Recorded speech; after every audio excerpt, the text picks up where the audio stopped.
अहिले बोलाएको छ भोलिको छलफल हो अब उनीहरू केटाहरू नआयो भने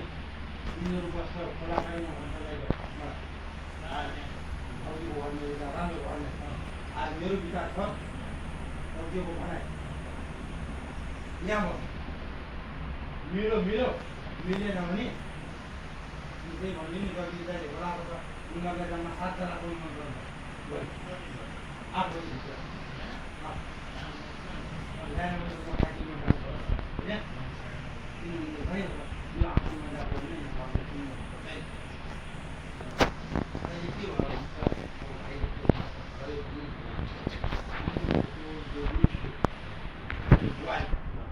बुढाबुढी हुन्छ नि हो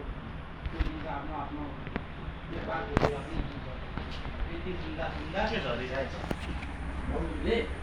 बुहारी समेत पनि लगाएर आएका घरमा राख्यो त्यो राम्रो भन्ने एउटा पानी बाटो थियो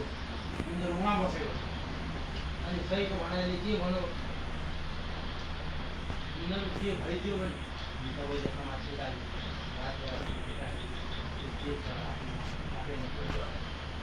एउटै छ साथी बुहारी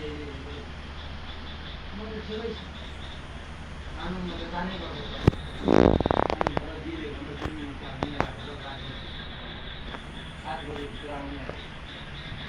मिलेन भने बुढाबाट उनीहरूलाई जिल्ला लान्छ हो जिल्लामा लगेर अब हाम्रो बुढाबुढी हाल्न उनीहरूले रिपोर्ट दिनुपर्छ यो उसले दियो हेर्नु 7 वटा माथि नदिनु 4 वटा छोरा थियो यति बिचमा अब यो श्रीमानसँग म नबस्ने अनि मैले त्यो उताको केटाहरूले यही कारणबाट बोलाएको थिएँ जबसम्म भारतले एउटा निर्णय गरिएन भने हामी भारतलाई यहाँबाट जाने नदिन्छौँ कि विचार गरेर मिलाएर भित्र ल्याउनु पर्यो नभए डिभोर्सको पेपर खावत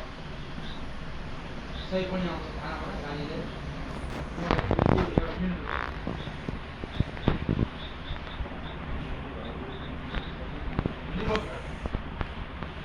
यो श्रीमानसँग नभए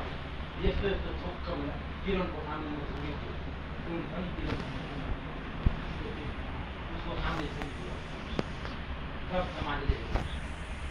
यस्तो किन ठोकेको किन आएको यस्तो गरेर खेलायो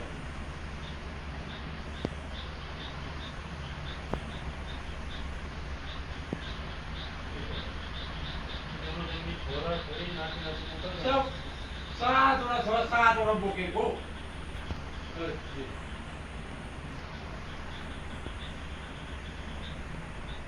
अनि यो